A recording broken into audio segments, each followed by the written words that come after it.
baggage, heartbreak, no contact. Today we are delving into it all.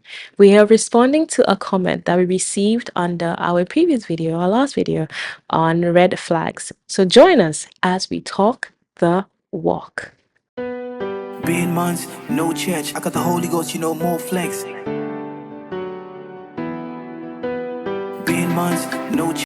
Babes, We're back. yeah, we're back. So we have a very good question, Mhm. solid comment. Could you Mhm. kindly read it first? Okay, so I'm Yeah. going to read it now. It says, "This is lovely. Two questions. At what point does a red flag become a sign to leave the relationship? And what do you think about no contact or not being on speaking terms with a partner you have broken up with?" Okay. It's a loaded one. Yeah, this is a loaded one. Uh-huh. So if you want to be super accurate and you're Christian, Uh-huh. the most accurate Mhm. is to hear from God. That's like a cheat code. Okay. Okay. And I say that because there are situations where someone may have some red flags, but because they are teachable, Mhm. they're able to unlearn and then learn Mhm. new good things, So if the person has a teachable spirit, if the person is able to unlearn and then learn new things, good things, then I'll say hear from God, wait and then be patient. Mhm. If you realize it's a situation where you can't teach the person can't unlearn, then hear from God, but ultimately leave the person. So cheat code mode is here from God. Yeah.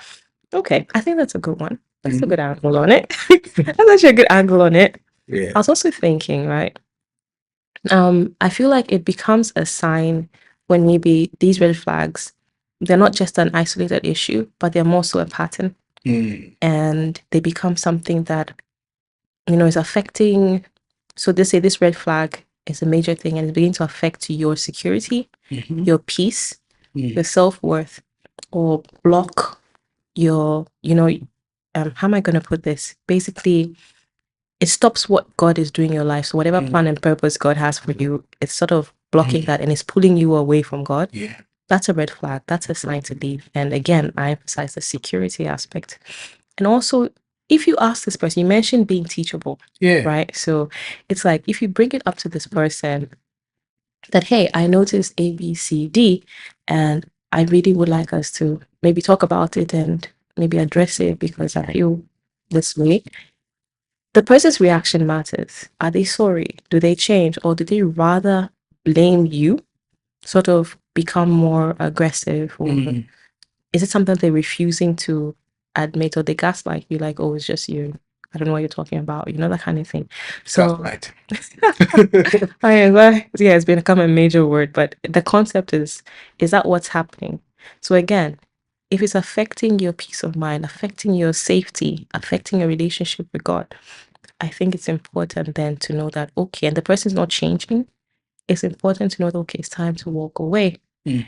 And also you mentioned hearing from God because the Holy Spirit gives us nudges. So if God is nudging and he's like, hey, watch for this, look out for this, and you're feeling that uncertainty. I think Yeah. previously we spoke about being at peace. At peace. So if you realize there's always turbulence and you can't ease that storm, no matter what, it's a sign. And it's a good sign to step away and let God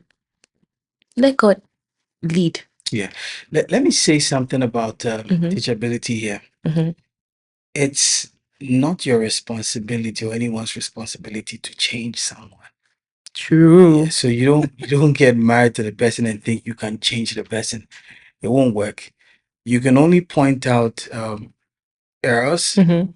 or places where someone can improve. But the ultimate change Mhm. thing comes with God or the Holy The Spirit. Holy Spirit does the We changing. can't do that. So back to what you're saying, it's important for people to really look out for the inner peace, peace deeper than, peace from God. If you don't have that peace, then yeah, it might be a sign to step away. Yeah, and also I feel like when it's affecting your ability or the concept of being loved and Yeah. also Yeah. what love is, Mm. when that starts to be skewed, then that's an issue as well. So I think at that point, you're good to go to leave.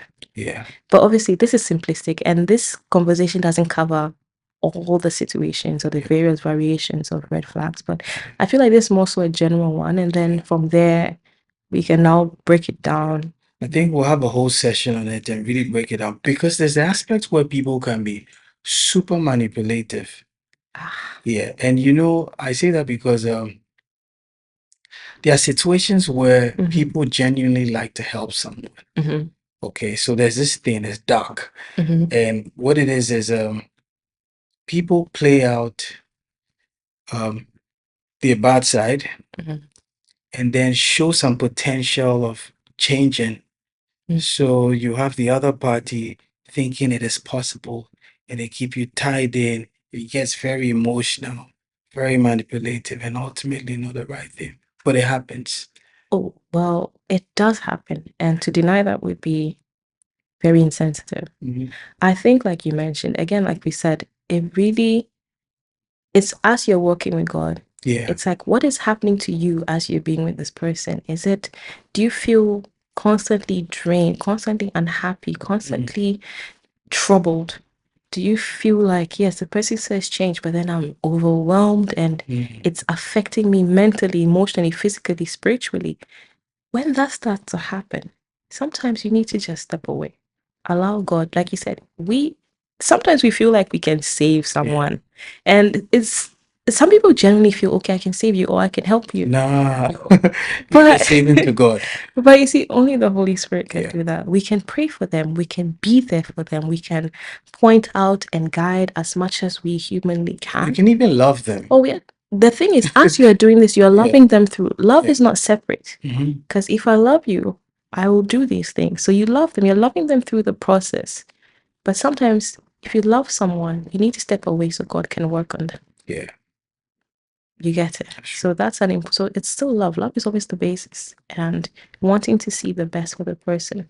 And obviously, sometimes you also want to enjoy Mhm. the relationship that you know you could have, Yeah. and the love that you look forward to, you could get. So, yeah. Two. So number two was about no contact. No contact after After let me get that again. So what do you think about no contact or not being on speaking terms with a partner you have broken up with? Okay, I think it really depends on Mm-hmm. what led to the breakup. Okay. Okay. You have couples that maybe decide, Mhm. this is not working. We have different goals. We're not a match. We're not a couple. We're not compatible. People may come up with all that and decide to break up, peacefully, mutual consent, right? Okay. The other situations where there was some drama and then people end up breaking up. But I think all in all, it's very important to keep boundaries, Okay. irrespective of the reason, whether you both decided to do it, whether it was mutual or some dramatic,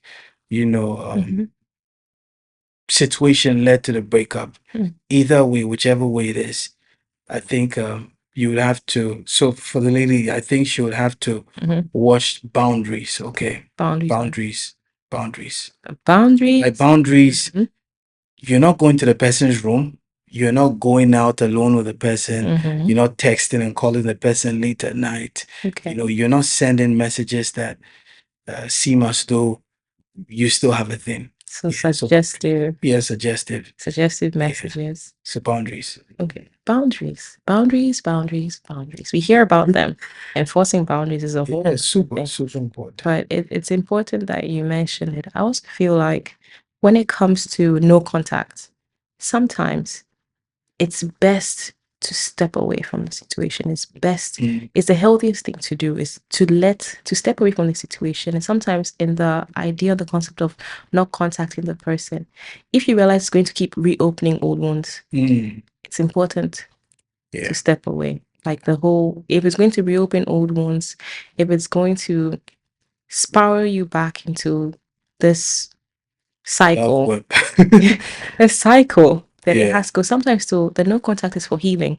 Yeah. So as you know that, okay, these are things that you just need time to heal. So that's why you need to stay away from the person. You can allow God to heal you work on you, to rebuild the relationships that have been broken. Because sometimes when we're in such relationships, you realize that other friendships or people who could have been there for us to guide us or to help us through, we sort of block them out because we're so focused on our current relationship that in some cases, not all, you break relationships or friendships with good people who love you and who are looking out for you.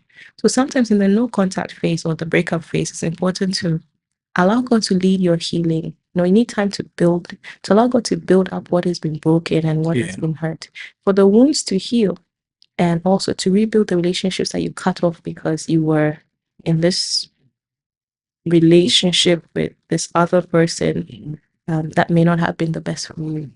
That thing. So sometimes when people tell us, hey, this person you're with, you might get upset because, like, why are you talking about my person? Yeah. And it's not from a place of malice, because maybe in that case, that is God genuinely speaking to us. But when love clouds your judgment, it's another ball game. So I feel like, yes, it's important. So in that time, it's important to remain without contact. And that's fine. People feel like no contact is a bad thing. I feel like it's fine whilst God is working on you. Yeah, but I think Mhm, if someone wants to, embark on the whole no contact, then I think it's very important to explain to the other party, mhm. so it doesn't seem mean. Okay, it's only nice to just explain, look, I feel we've broken up, let's just have time to heal. I think the communication is very important. Oh yeah. No contact doesn't mean I break up and then sometimes you just say, okay, I think it's best. As you break, I think it's best we take some time away. I think it's best we don't speak. Some people say that from the get-go. Yeah, so at least there's that. Yeah, there's that thing of I think it's best. Yeah. And then Some people won't say sometimes wait, if it's dangerous, wait. The times when no contact works, where you don't give the person, if it's violent, if it's dangerous, it's affecting your safety. It's violent, yeah. It's affecting your safety. Some people have a strong energy and presence. They intimidate. They are dangerous. They are volatile. If you have such a person, you need to be safe. Because sometimes people look for you. They search for you. Any city you go to, they find you. That's where you just cut off. Yeah. So again, the circumstance and the situation determine what approach you use. If it's on amicable terms or semi-amicable terms, you can lay that and say, hey, I think we should talk. Let's go about our own ways. If it's serious, the point of danger, where your security is affected, then please, by all means, you will need to go completely no contact with this person and have people around you who will be there to help protect and be a barrier between. I like that point. It's very important for people to share what you're going through. Find a community. If it's your family, let them know what is going on. Or your friends. People end up, keeping their relationships silent and quiet and dark, and they're going through things and they're not sharing with anyone, and it's actually destroying their lives, even mentally and things like that. Exactly. So it's very important to let people know, what's going on in your relationship. Not everyone, not everyone, but key people. Yeah, key people. Yes, because in various phases of our lives, in various seasons of our lives, when you are in danger, when you're grieving, when you're in certain circumstances of this sort, it's good to have people who love you, who surround you, and they will become your immediate covering. Apart from there's God is your immediate hedge covering. That one, there are no two ways about it. When it comes to people, they will become a barrier, like a wall between you and whatever may be hurting you as well. So they might be there to protect you, to shield you, to cover you in prayer and with their time, with their presence, their words. But sometimes it's good to have that barrier. So if somebody is maybe violent or unstable, I use that word very carefully, unstable, they may try to reach out to the people they know are around you. And those people might do a good job of warding that person off or being a barrier between you and that person. So you see, protection and covering is also important. Having that community. So again, that's why I spoke about, if you have broken any friendship or relationship due to this, I'm talking in terms of dangerous relationship or relationship that's truly detrimental to you, then it's important to build those relationships again. Because sometimes these very ones are the ones that are your covering and your shield when you don't have the strength, or when you are not in the right frame of mind to look out for yourself like that. So yeah, so it's important. So again, a shield, a covering. So that's when I say no contact, no matter what. So some people up and disappear and they rebuild their lives. So it's important. So again, it depends on the circumstance and the situation. Some people later, maybe later in life, when you've matured, you've healed, you may see the person and speak. It's not about being angry or having animosity. And that's, I'm not talking violence. Yeah. Again, I'm not talking about the violent situation. I'm talking about the other semi cordial or cordial. Sorry, later you may speak. Again, that's where boundaries have come in. So you may see the person, speak with the person in a public place, or it's respectful. It's there's no malice. But then I've drawn my boundaries. I'm going about your life, and I wish you well in yours. So be it.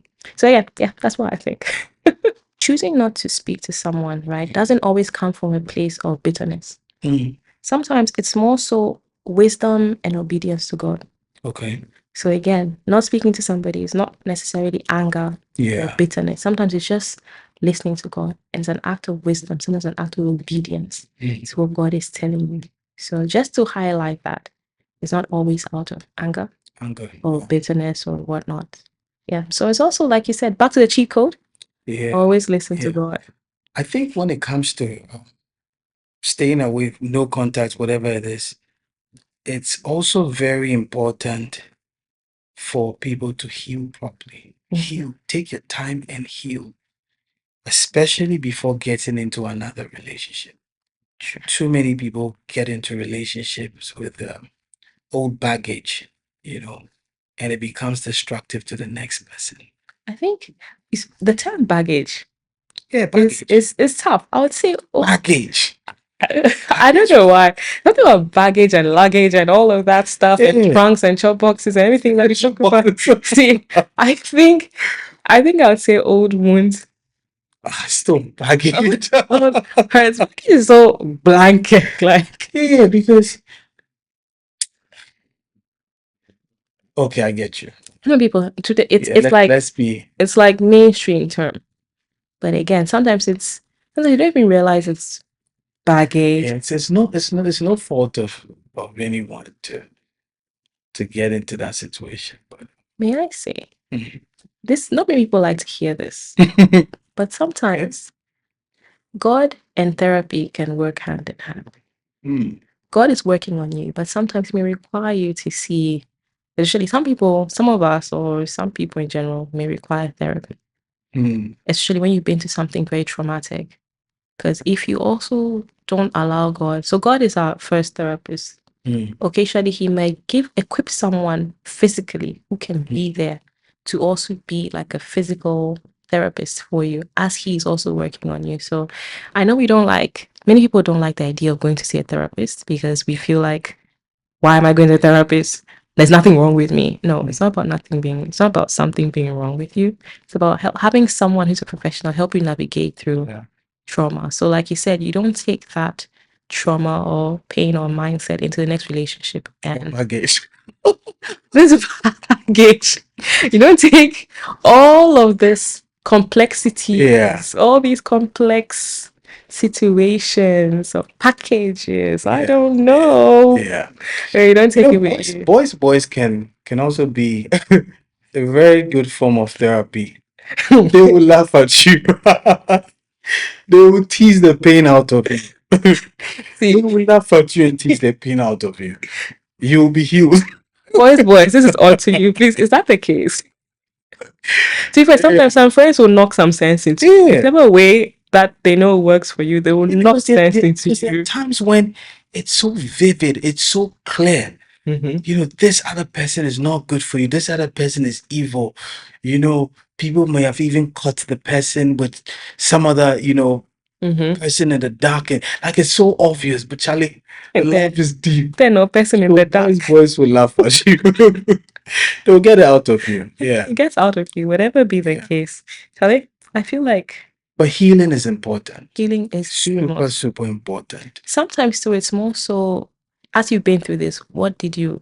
I'm not saying you have to go through it. You don't. Not everything is a lesson for you. Please understand. Not every situation is a lesson. Yeah. Please. About that, I tell people the best way to have your own experience, I won't say your own experience, but learn from other people's experiences and let it inform, the way you look at things. Not everything, but consider certain experiences that are very vital for your growth. Like you're saying, sometimes some people have gone through things so you don't have to. Exactly. It's not like you also have to go through it because some things you are surrounded by people who've gone through it to make sure you don't go through it. There's some things that you have to go through yourself, but there are some things that you don't have to go through. Please, Do you think everyone has to go through like a broken heart? Why? Why should everybody go through a heartbreak? And is everybody equipped to go through a heartbreak? I don't think so. Because some people come out stronger. Some people break down completely, and some people break down to the point where you can't even. They just don't come back. Yeah.